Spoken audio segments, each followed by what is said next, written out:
Hello, hello. How are you? I hope you're well. Oh, my phone is talking to me. It's not supposed to be. Do you ever have one of those days where the tech is tech? It's still talking to me. The tech is doing its thing, but what its thing is not quite what you want it to be. Sorry, I'm just going to see if I can fix my lighting a little bit. I think that's better.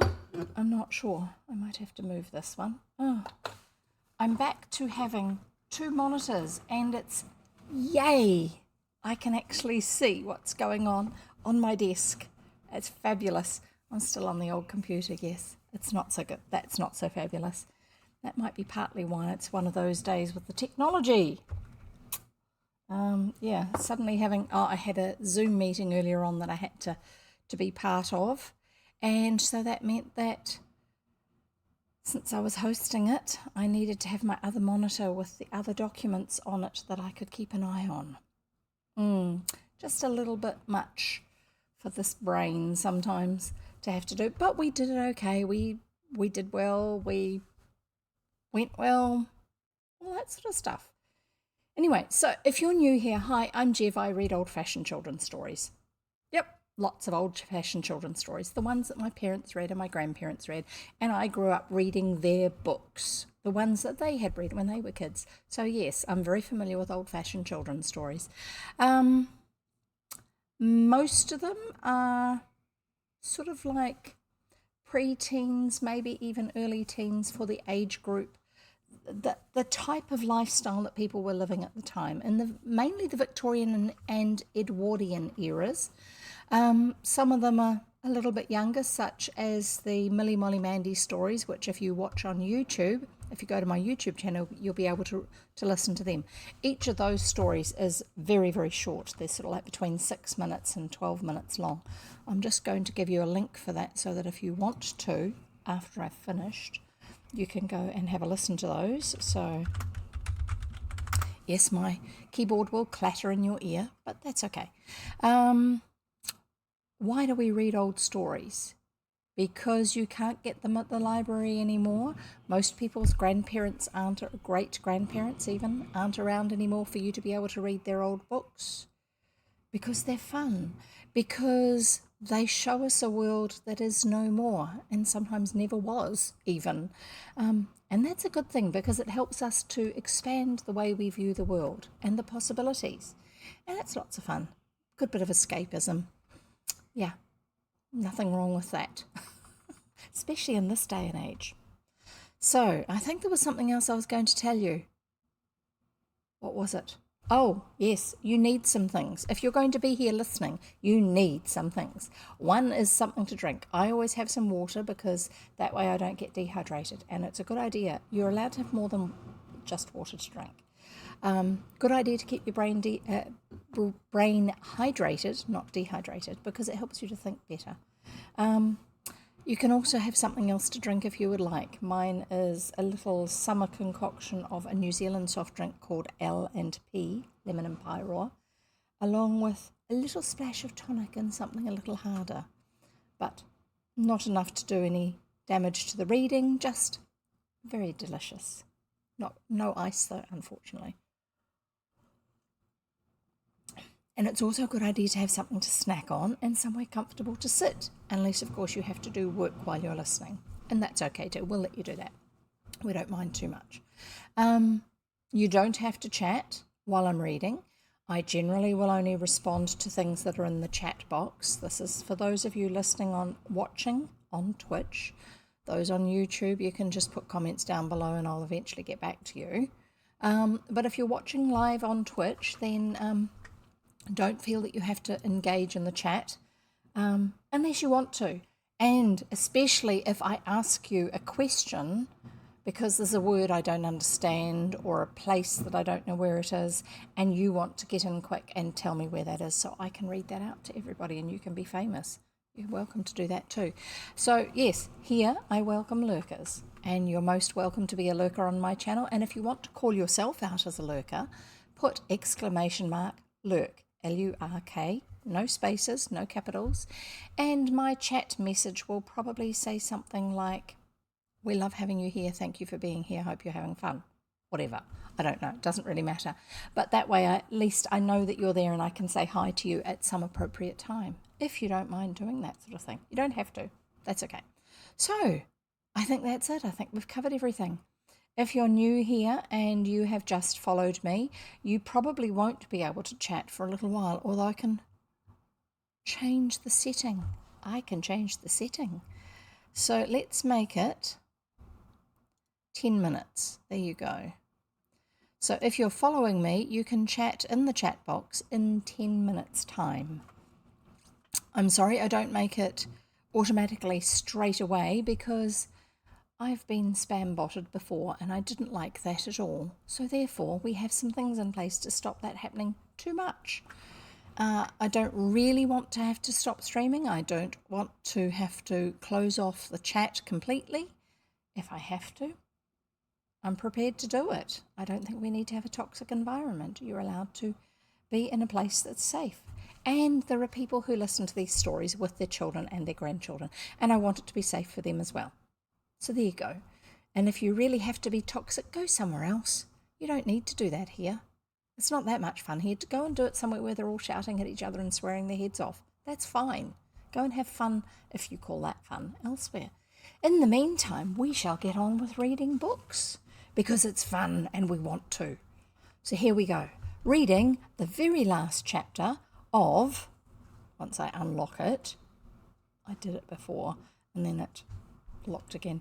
The very last chapter of The Phoenix and the Carpet by Edith Nesbit. And if you're wondering what I'm reading from, it's a first generation iPad mini, which means that it's too old to have updates. It's too old to put apps on it, but the built-in browser and book reader that are part of it still work fine. So that's great. I love having old technology that still works, just because it's such a waste when they get thrown away. Anyway, nice to be able to put them to good use. Let's get on with reading the last chapter of The Phoenix and the Carpet by E. Nesbit. It's chapter 12 and it's called The End of the End.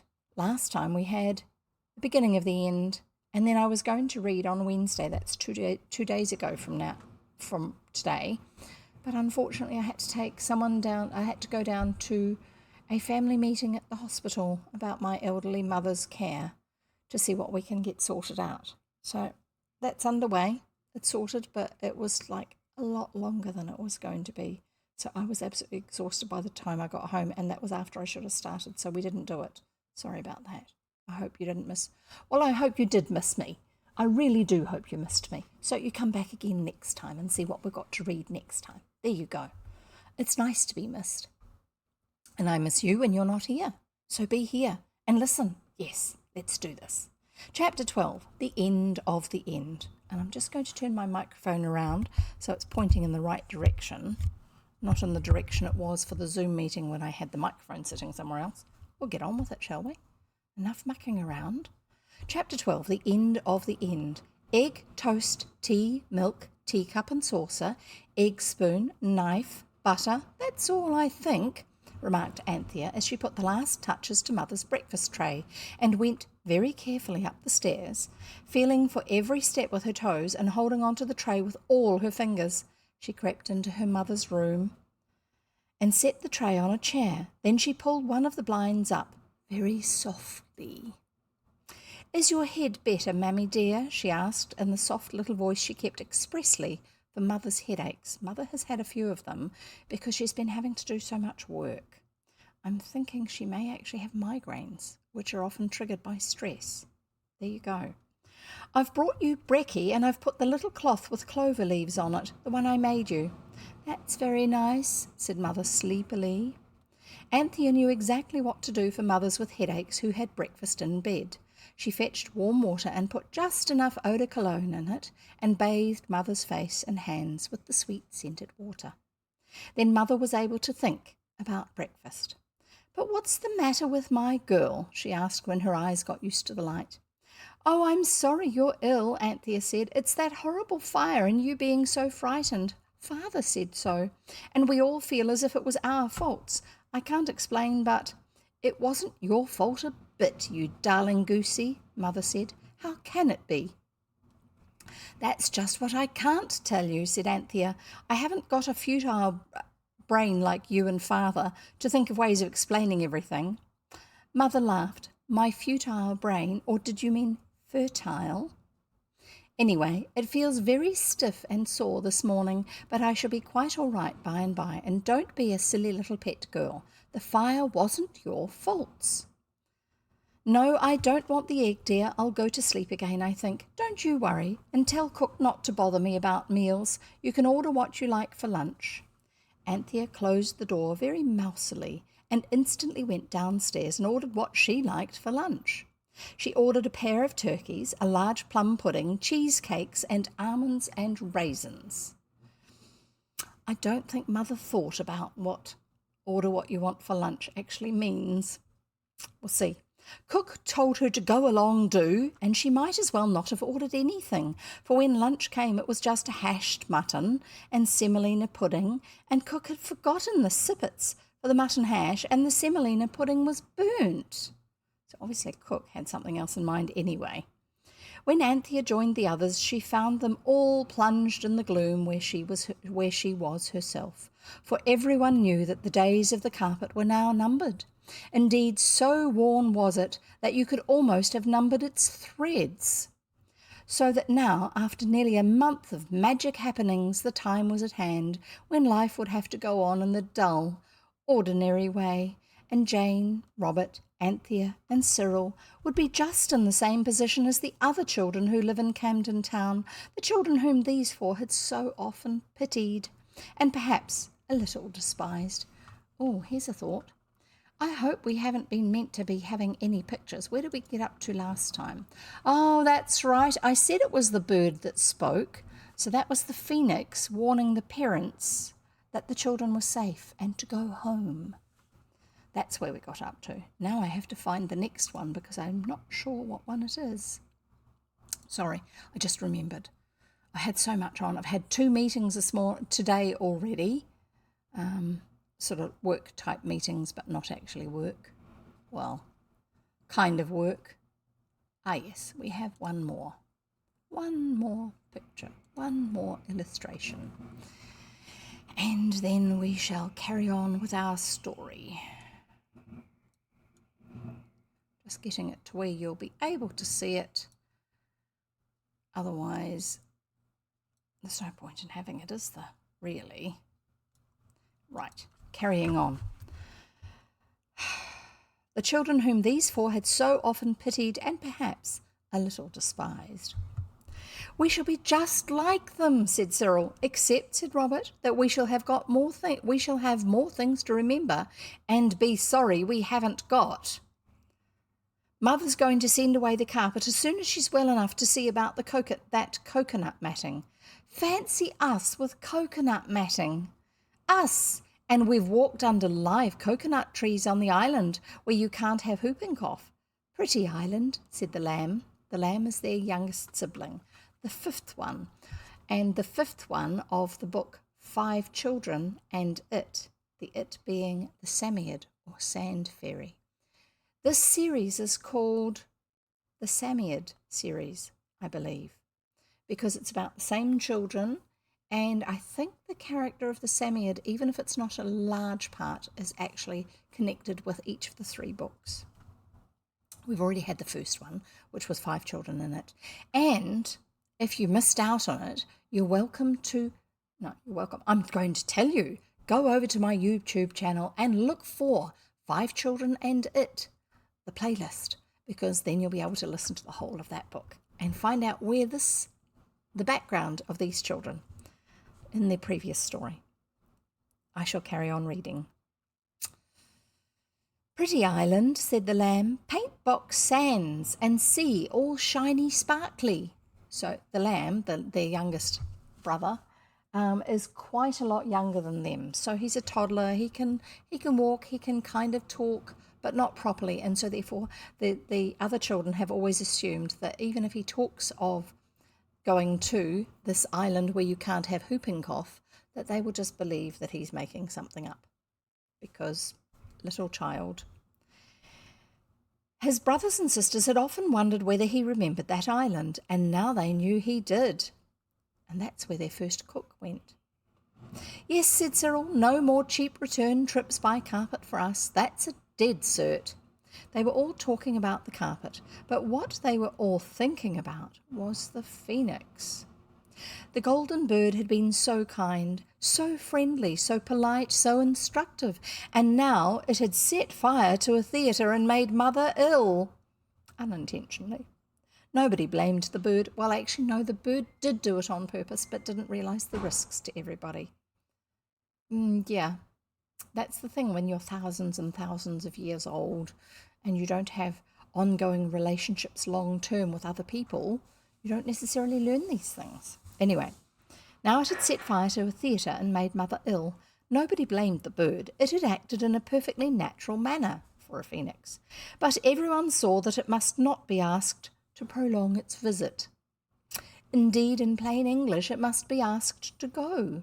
The 4 children felt like base spies and treacherous friends, and each in its mind was saying who ought not to be the one to tell the phoenix that there could no longer be a place for it in that happy home in Camden Town. Each is thinking that they shouldn't be the one to tell them.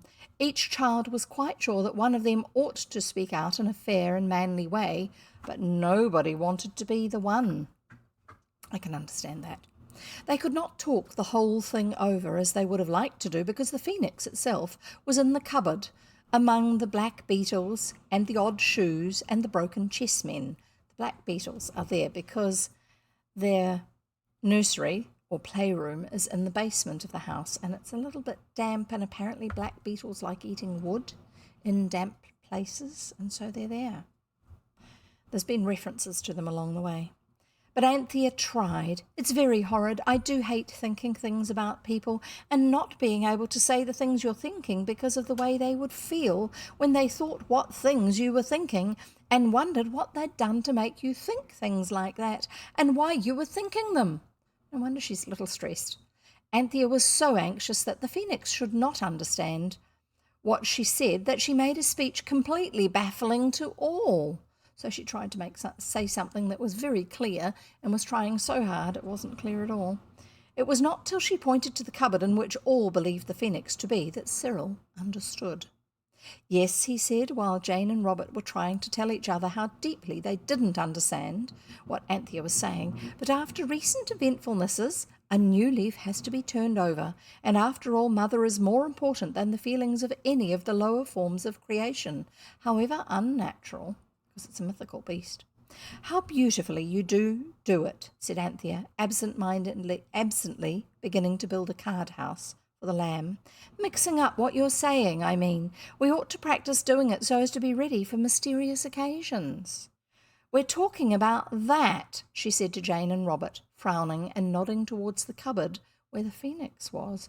Then Robert and Jane understood, and each opened its mouth to speak. Wait a minute, said Anthea, quickly. The game is to twist up what you want to say so that no one can understand what you're saying except the people you want to understand it, and sometimes not them. The ancient philosophers, said a golden voice, well understood the art of which you speak. Of course, it was the phoenix, who had not been in the cupboard at all, but had been cocking a golden eye at them from the cornice during the whole conversation. Pretty Dicky, remarked the lamb. Canary Dicky. Poor misguided infant, said the phoenix. There was a painful pause. The 4 could not but think it likely that the phoenix had understood their very veiled allusions, accompanied as they had been by gestures indicating the cupboard, for the phoenix was not wanting in intelligence. We were just saying, Cyril began, and I hope he was not going to say anything but the truth. Whatever it was, he did not say it, for the phoenix interrupted him, and all breathed more freely as it spoke. I gather, it said, that you have some tidings of a fatal nature to communicate to our degraded black brothers who run to and fro for ever yonder. It pointed a claw at the cupboard where the black beetles lived. Canary, talk, said the lamb joyously. Go and show Mammy. He wriggled off Anthea's lap. Mammy's asleep, said Jane hastily. Come and be wild beasts in a cage under the table. But the lamb caught his feet and hands and even his head so often and so deeply in the holes of the carpet that the cage or table had to be moved onto the linoleum, and the carpet lay bare to sight, with all its horrid holes. Ah, said the bird, it is not long for this world. No, said Robert, everything comes to an end. It's awful. Sometimes the end is peace, remarked the phoenix. I imagine that unless it comes soon, the end of your carpet will be pieces. Yes, said Cyril, respectfully kicking what was left of the carpet. The movement of its bright colours caught the eye of the lamb, who went down on all fours instantly and began to pull at the red and blue threads. Aggedy, daggedy, aggedy, gaggedy, murmured the lamb. Daggy ag ag gag, and before anyone could have winked, even if they had wanted to, and it would not have been of the slightest use, the middle of the floor showed bare, an island of boards surrounded by a sea of linoleum. The magic carpet was gone, and so was the lamb. There was a horrible silence. The lamb, the baby, all alone, had been wafted away on the untrustworthy carpet, so full of holes and magic, and no one could know where he was. And no one could follow him because there was now no carpet to follow on. Jane burst into tears, but Anthea, though pale and frantic, was dry-eyed. It must be a dream, she said. That's what the clergyman said, remarked Robert forlornly. But it wasn't, and it isn't. But the lamb never wished, said Cyril. He was only talking bosh. The carpet understands all speech, said the phoenix. Even bosh. I know not this boshland, but be assured that its tongue is not unknown to the carpet. Do you mean then, said Anthea in white terror, that when he was saying agilty dag or whatever it was, that he meant something by it? All speech has meaning, said the phoenix. I think you're wrong, said Cyril. Even people who talk English sometimes say things that don't mean anything in particular. Oh, never mind that now, moaned Anthea. You think Aggerty Dag meant something to him and the carpet? Beyond doubt it held the same meaning to the carpet as to the luckless infant, said the phoenix calmly. And what did it mean? Oh, what? Unfortunately, the bird rejoined, I never studied bosh. Jane sobbed noisily, but the others were calm with what is sometimes called the calmness of despair. The lamb was gone, the lamb, their own precious baby brother, who had never in his happy little life been for a moment out of the sight of eyes that loved him. He was gone. He had gone alone into the great world with no other companion and protector than a carpet with holes in it. The children had never really understood before what an enormously big place the world is, and the lamb might be anywhere in it. And it's no use going to look for him, Cyril said in flat and wretched tones, only said what the others were thinking. Do you wish him to return? The phoenix asked. It seemed to speak with some surprise. Of course we do, cried everybody. Isn't he more trouble than he's worth? Asked the bird doubtfully. Oh, no. Oh, we do want him back, we do. Then, said the wearer of the gold plumage, if you'll excuse me, I'll just pop out and see what I can do. Cyril flung open the window, and the phoenix popped out. Oh, if only Mother goes on sleeping. Oh, suppose she wakes up and wants the lamb. Oh, suppose the servants come. Stop crying, Jane. It's no earthly good. No, I'm not crying myself. At least I wasn't till you said so. And I shouldn't anyway, if there was any mortal thing we could do. Oh. Cyril and Robert were boys, and boys never cry, of course. Still, the position was a terrible one. I do not wonder that they made faces in their efforts to behave in a really manly way. Because that was the way you were back then, apparently. You didn't show emotion if you were a boy. Not soft emotions. Soft being ones that showed the softness of your heart. And I'm not saying that that's the right way to be. I'm just saying that that was how generally they were raised.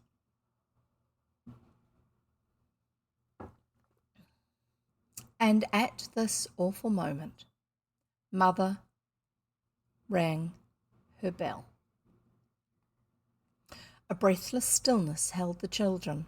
Then Anthea dried her eyes. She looked round her and caught up the poker. She held it out to Cyril. "Hit my hand hard," she said. "I must show Mother some reason for my eyes being like they are." "Harder!" she cried as Cyril gently tapped her with the iron handle, and Cyril, agitated and trembling, nerved himself to hit harder, and hit very much harder than he intended. Anthea screamed. "Oh, Panther, I didn't mean to hurt, really," said Cyril, clattering the poker back into the fender. "It's all right," said Anthea breathlessly, clasping the hurt hand with the one that wasn't hurt. "It's getting red." It was a round red and blue bump was rising on the back of it. "Now, Robert," she said, trying to breathe more evenly, "you go out. Oh, I don't know where. Onto the dustbin, anywhere, and I shall tell Mother you and the lamb are out." So if Robert is outside, then she is telling the truth, because Robert and the lamb are out. Anthea was now ready to deceive her mother for as long as ever she could. Deceit is very wrong, we know, but it seemed to Anthea that it was her plain duty to keep her mother from being frightened about the lamb as long as possible. And the phoenix might help. "It always has helped," Robert said. "It got us out of the tower, and even when it made the fire in the theatre, it got us out all right. I'm certain it will manage somehow." Mother's bell rang again. "Oh, Eliza's never answered it," cried Anthea. "She never does. Oh, I must go." Eliza is the housekeeper or maid. And she went. Her heart beat bumpingly as she climbed the stairs. Mother would be certain to notice her eyes. Well, her hand would account for that. But the lamb... Sorry, I'm just getting my charge cable. But the lamb? No, I must not think of the lamb, she said to herself, and bit her tongue till her eyes watered again, so as to give herself something else to think of. Her arms and legs and back and even her tear-reddened face felt stiff with her resolution not to let Mother be worried if she could help it. She opened the door softly. "Yes, Mother," she said. "Dearest," said Mother, "the lamb." Anthea tried to be brave. She tried to say that the lamb and Robert were out. Perhaps she tried too hard. Anyway, she opened her mouth, and no words came out. So she stood with it open. It seemed easier to keep from crying with one's mouth open in that unusual position. "The lamb," Mother went on, "he was very good at first, but he's pulled the toilet cover off the dressing table with all the brushes and pots and things, and now he's so quiet I'm sure he's in some dreadful mischief."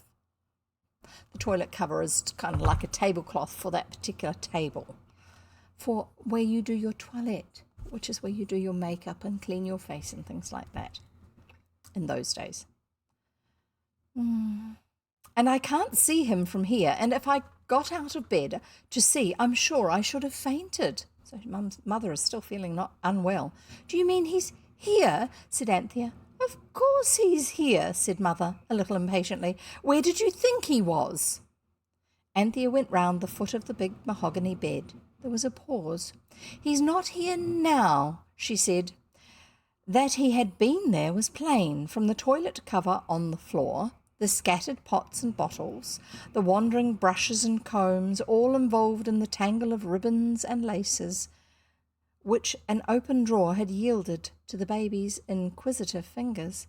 "He must have crept out then," said Mother. "Do keep him with you, there's a darling. If I don't get some sleep, I shall be a wreck when Father comes home." Anthea closed the door softly. Then she tore downstairs and burst into the nursery crying, "He must have wished he was with Mother when he was here. He's been here all the time. Aggerty dag." The unusual words were frozen on her lip, as people say in the books. For there on the floor lay the carpet, and on the carpet, surrounded by his brothers and by Jane, sat the lamb. He had covered his face and clothes with Vaseline, that's sticky and slippery, and violet powder, but he was easily recognizable in spite of his disguise. "You are right," said the phoenix, who was also present. "It is evident that, as you say, Agate Dag is bosh, for I want to be where my mother is." And so the faithful carpet understood it. "But how," said Anthea, catching up the lamb and hugging him, "how did he get back here?" "Oh," said the phoenix, "I flew to the psammead and wished that your infant brother were restored to your midst, and immediately it was so." "Oh, I am glad," cried Anthea, still hugging the baby. "You are you darling." "Shut up, Jane. I don't care how much he comes off on me." This is the Vaseline and the violet powder. I think that's powder that's scented with violets. "Cyril, you and Robert roll that carpet up and put it in the beetle cupboard. He might say Agate Dag again, and it might mean something quite different next time. Now, my lamb, Panther'll clean you a little. Come on." "I hope the beetles don't go wishing," said Cyril as they rolled up the carpet. That's a good point. 2 days later, Mother was well enough to go out, and that evening the coconut matting came home.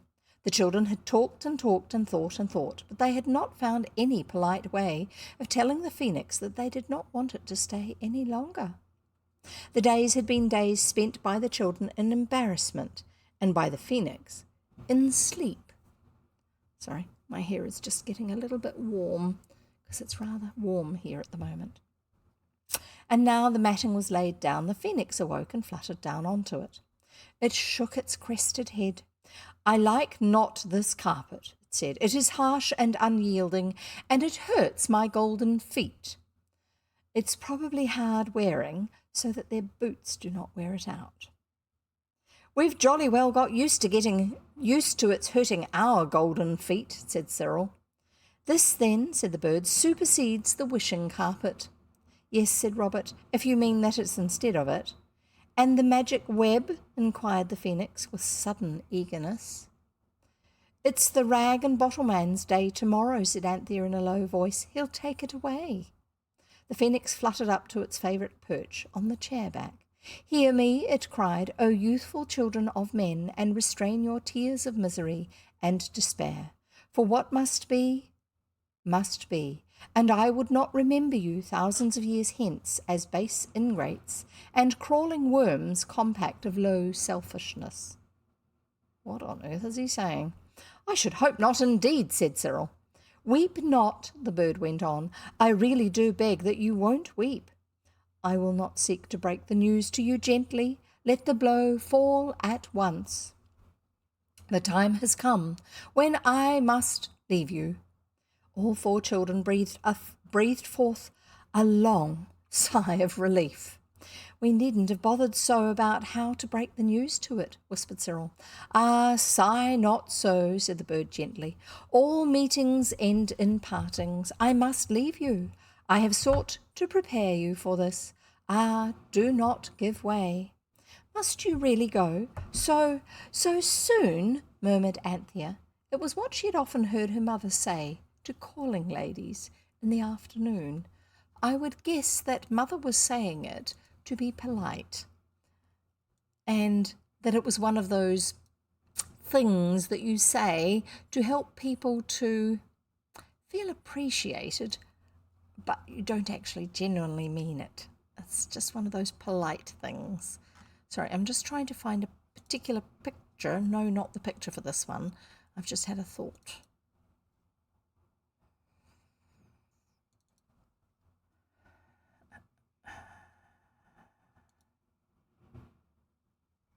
Come on, show me the preview so I know which one it is. Anyway, I'll carry on. It was what she had often heard her mother say to calling ladies in the afternoon. "I must really thank you so much, dear," replied the bird, just as though it had been one of the ladies. "I am weary," it went on. "I desire to rest. After all the happenings of this last month, I do desire really to rest. And I ask of you one last boon. Favour. Wish. "Any little thing we can do," said Robert. Now that it had really come to parting with the phoenix, whose favourite he had always been, because Robert was the one who accidentally knocked the egg into the fireplace, which hatched it. Robert did feel almost as miserable as the phoenix thought. They all did. "I ask but the relic designed for the rag and bottle man. Give me what is left of the carpet, and let me go." "Dare we?" said Anthea. "Would mother mind?" "I have dared greatly for your sakes," remarked the bird. "Well then, we will," said Robert. The phoenix fluffed out its feathers joyously. "Nor shall you regret it, children of golden hearts," it said. "Quick, spread the carpet and leave me alone. But first, pile high the fire.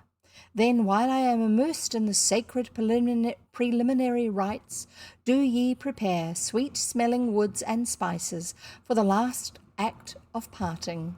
That was how he arrived. Some things had accidentally been knocked into the fire. I remember that now. Sorry, I'm just trying to find something. No, that's not the one I thought it was. Right. The children spread out what was left of the carpet, and after all, though this was just what they would have wished to have happened, all hearts were sad. Then they put half a scuttle of coal on the fire and went out, closing the door on the phoenix, left at last alone with the carpet. "One of us must keep watch," said Robert excitedly as soon as they were all out of the room, "and the others can go and buy sweet woods and spices. Get the very best that money can buy, and plenty of them. Don't let stand to threepence or so. I want it to have a jolly good send-off. It's the only thing that'll make us feel less horrid inside." It was felt that Robert, as the pet of the phoenix, ought to have the last melancholy pleasure of choosing the materials for its funeral pyre. "I'll keep watch if you like," said Cyril. "I don't mind, and besides, it's raining hard and my boots let in the wet. You might call and see if my other ones are really reliable again yet." They're obviously off at the bootmaker's. So they left Cyril standing like a Roman sentinel outside the door, inside which the phoenix was getting ready for the great change. And they all went out to buy the precious things for the last sad rites. Sorry, I'm just going to get some water, and I forgot. Sorry, I'll put that down. It'll be easier if I use both hands instead of holding it under my arm.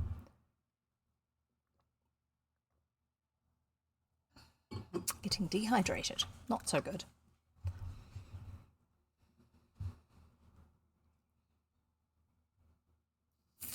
Precious things for the last sad rites. "Robert is right," Anthea said. "This is no time for being careful about our money. Let's go to the stationer's first and buy a whole packet of lead pencils. They're cheaper if you buy them by the packet."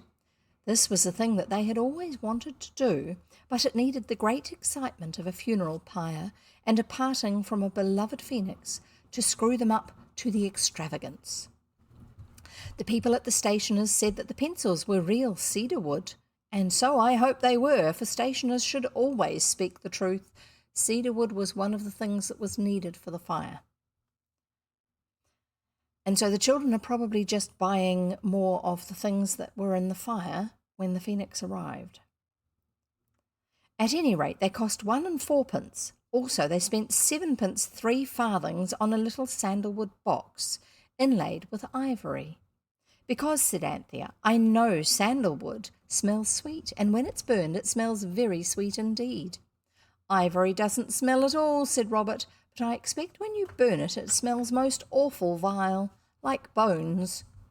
At the grocer's they bought all the spices they could remember the names of: shell like mace, cloves like blunt nails, peppercorns, the long and the round kind, ginger, the dry sort, of course, and the beautiful bloom-covered shells of fragrant cinnamon.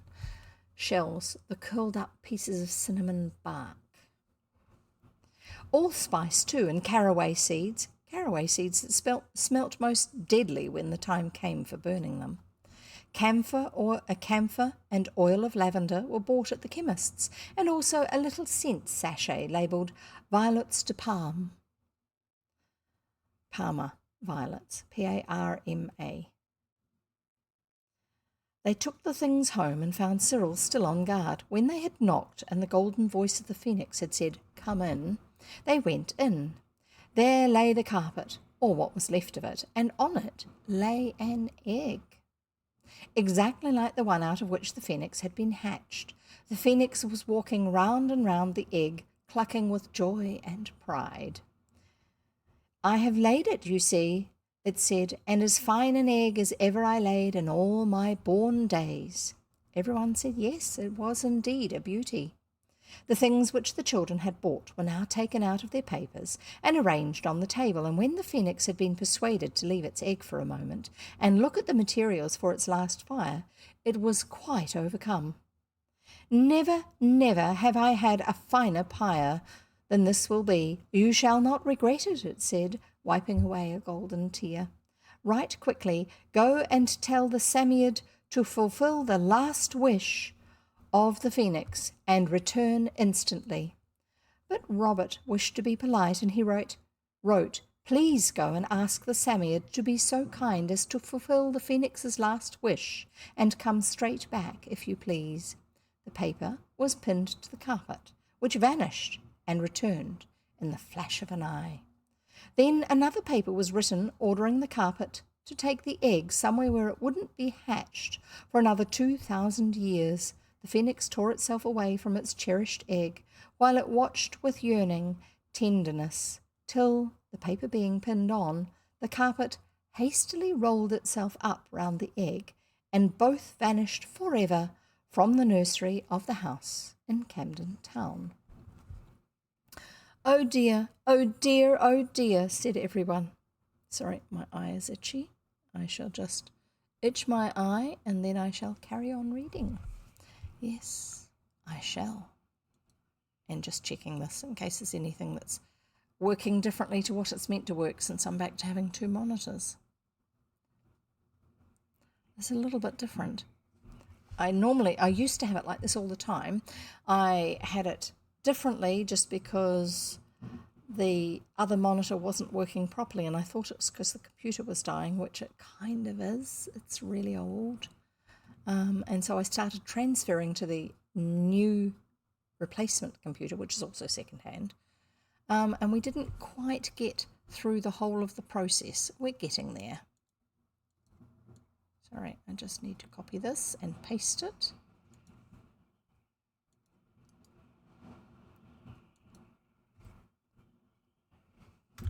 And I can use the same keyboard and mouse.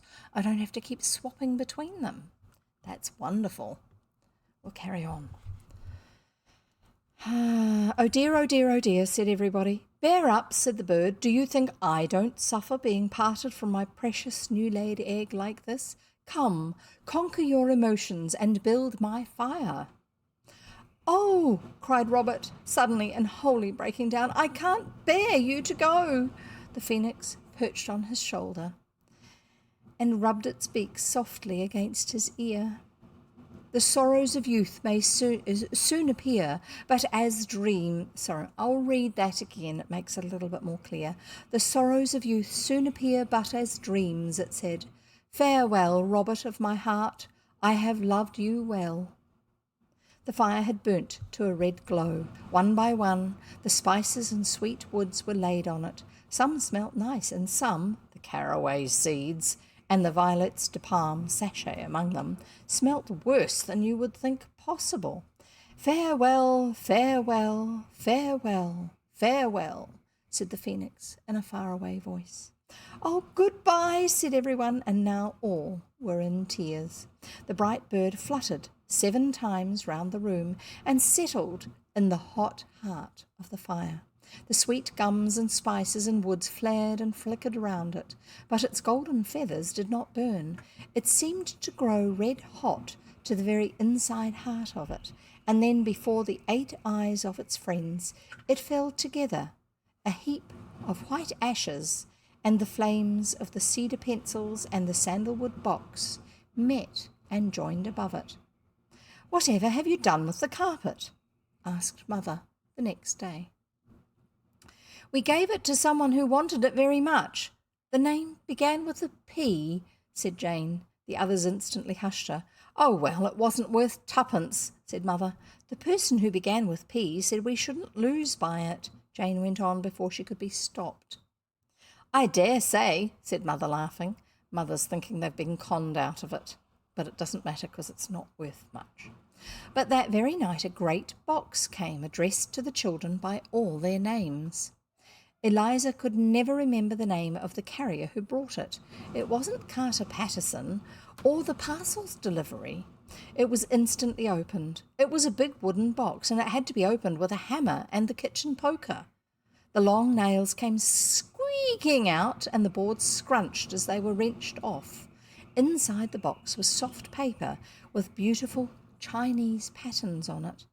Blue and green and red and violet, and under the paper, well, almost everything lovely that you can think of, everything of reasonable size, I mean, for of course there were no motors or flying machines or thoroughbred chargers, a motor being a car, flying machine being what we now have as aeroplanes, and a thoroughbred charger as a type of horse.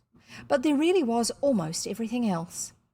Everything that the children had always wanted, toys and games and books and chocolate and candied cherries and paint boxes and photographic cameras and all the presents they had always wanted to give to father and mother and the lamb, only they had never the money for them. At the very bottom of the box was a tiny golden feather. No one saw it but Robert, and he picked it up and hid it in the breast of his jacket, which had been so often the nesting place of the golden bird. When he went to bed, the feather was gone. It was the last he ever saw of the phoenix. Pinned to the lovely fur cloak that Mother had always wanted was a paper, and it said, "In return for the carpet, with gratitude, P." You may guess how Father and Mother talked it over. They decided at last the person who had the carpet, and whom, curiously enough, the children were quite unable to describe, must be an insane millionaire who amused himself by playing at being a rag and bone man. But the children knew better. Do you know what a rag and bone man is? Look it up, paste it in the chat. Go on, go for it. Paste it in the chat now. Look it up. Go on. And then I'll read it out. They knew that this was the fulfillment by the powerful psammead of the last wish of the phoenix, and that this glorious and delightful box of treasures was really the very, very, very end of the phoenix and the carpet. And that is the end of our book, The Phoenix and the Carpet. Go on, have you managed to find out what a rag and bone man is yet? And I am just opening up my next book. I am not actually going to read it just yet. But while you're here, I'm going to see if I can find the picture for the cover of the next book. And it's nothing like the book we've just been reading. There you go. Yes, I know my microphone is very noisy. I'm sorry about that. There's not a lot I can do.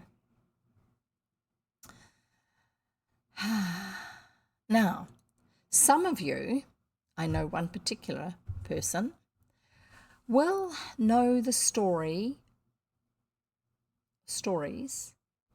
written by L.M. Montgomery. Lucy Maud Montgomery, I think. I shall just check. Lucy Maud Montgomery, Canadian. Now, she is famous for having written the Anne books, Anne of Green Gables. Have you heard of that? There's a lot of people for whom those books are absolute favourites. And I'm just going to find a picture of the cover of the next book that we are going to read. And I'm trying to find a copy of the picture that looks a little bit easier to actually see what it looks like. Some of them aren't very good, sorry. Have you found Rag and Bone Man yet? Rag and Bone Man. That's how it's written. Let's see if this picture is going to do the job for us. I think it will. Once it's finished loading. Not as clear as I was hoping. I'm going to save this picture and then I'll show it to you so you can see what book we're going to have next. Find the right folder.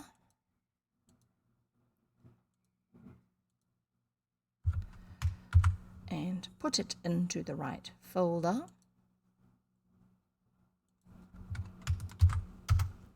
I can do all this computer stuff, it's just that some things take a lot longer.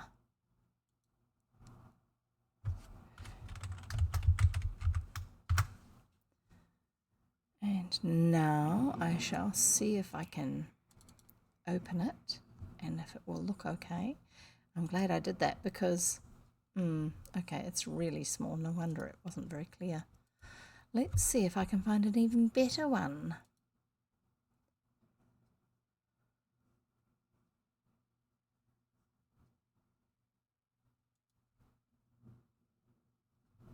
That looks better. And it's clearer. Yay. Sorry. So, rag and bone man. What do you think a rag and bone man is? I think it's someone who collects rags and bones.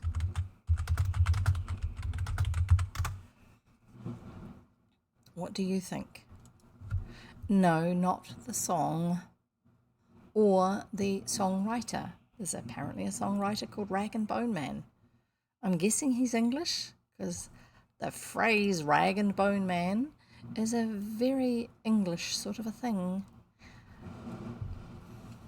A rag and bone man, or a rag picker, or a ragman, or an old clothes man, or a junkman, or a junk dealer, which is from the US English. Also called a bone grubber, bone picker, rag gatherer, bag board, or totter. Totter? That's a weird one. Collects unwanted household items and sells them to merchants. There you go. Traditionally, this task was performed on foot with the scavenged materials, which included rags, bones, and various metals, kept in a small bag slung over his shoulder.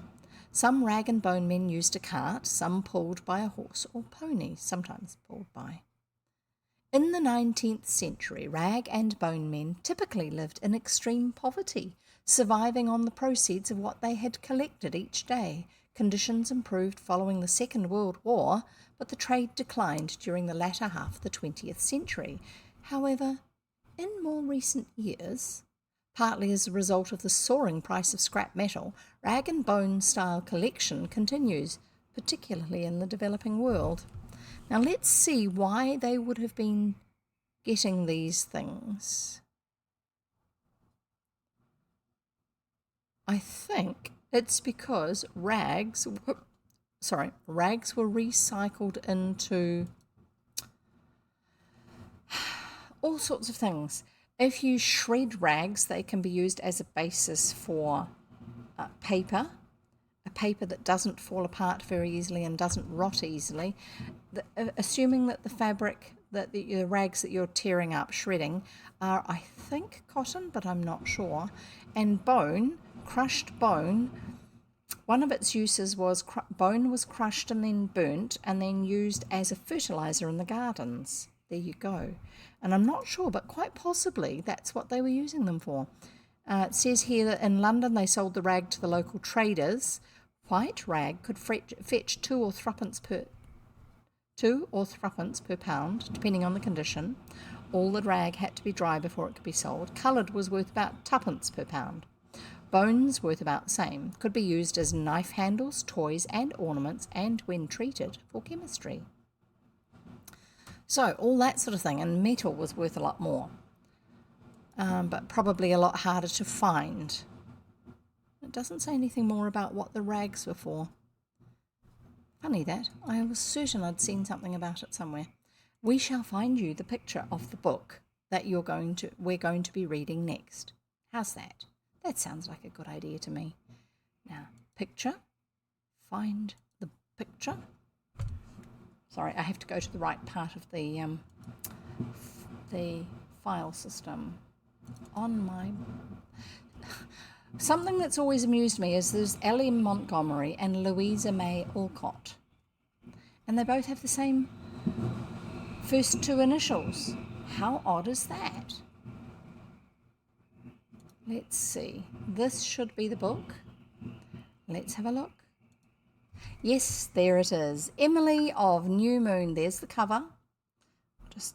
There you go. L.M. Montgomery. Yes, I'm trying not to wiggle it round too much because it's a bit hard to see when it wiggles.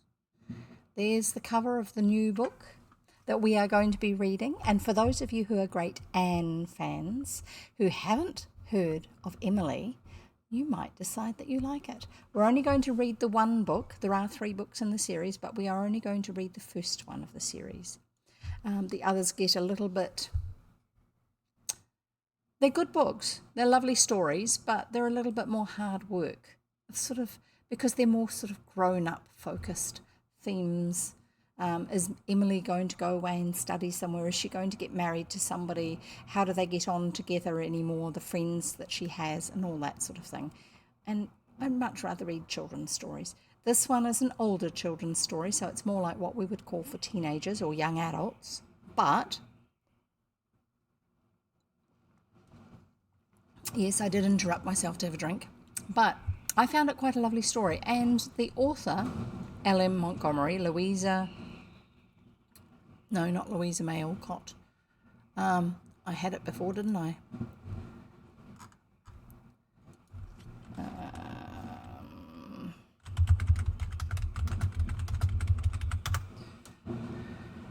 She has been known, the author, Lucy Maud Montgomery, not Louisa May Alcott, but Lucy Maud, was known to say that she identified with the character of Emily far more than any of the other characters she wrote. So I would guess that it has a lot more biographical content to the story. Not all of it, obviously, it's still fiction, but it was something that she just felt a lot more connected with. So there you go, and I'm looking forward to that one. Yeah, I'm fiddling around with my computer again. There you go. It has been wonderful having you here for this story, and for some reason this book, even though it appears to be about the same length as the previous one we read, was a lot longer. That was 12 readings, even though it didn't feel like it was particularly long as a book when I remember reading it when I was younger. So there you go. I'm pretty sure I've read that one when I was younger. I don't know. I'm going to say I did. It feels familiar. So we are looking forward to the new one, Emily of New Moon. We are looking forward to having some spare time when we can do things that we would like to do instead of having big meetings that we have to have. I hope you've got some nice things that you can do in the next few days. Have you? Do you have some nice fun things to do? So, the usual roundup. Twitch and YouTube, that's where my stories are. I read live on Twitch. You can see the recordings for 2 weeks afterwards on Twitch. Then they get put over to YouTube. And all the ones I've done previously are over on YouTube, and they will be released 2 weeks after I read them. Half an hour later. 2 weeks and half an hour after I read them, usually, except the one that last week. No, not last week. Yesterday was a bit later. No, the day before yesterday was a bit late. Went up yesterday. So, YouTube. On YouTube, you can subscribe and ring the notification bell, and it will tell you when a new video goes up. So you know. And on YouTube, my books are in playlists. So if you go to my channel, subscribe, so YouTube will tell you, then you can listen through a whole book, one book after the other, for as long as you want to. Yes, you'll still have all this chat, but you won't have all the decorative stuff that's around the outside of the screen. If you wish to be part of what's going on when it's going on, chatting with me and things like that, which is a lot more fun actually, I think, then go find the link, go to my Twitch channel and follow me there. Both of those services are free for the level that we are using them. for most of the levels that most people use them at. You don't have to pay for them. They're free. Join, go and do it. And if you're on YouTube, give them a like, because that will help YouTube to recognize that that's the sort of thing that you want to see more of, and it will show you. Even if it's not notifying you, it will still show you if I have a new story up, or one that you might not have seen before. That's a good thing to do too. So, lovely to have you here. Thank you for listening, and happy reading. Bye.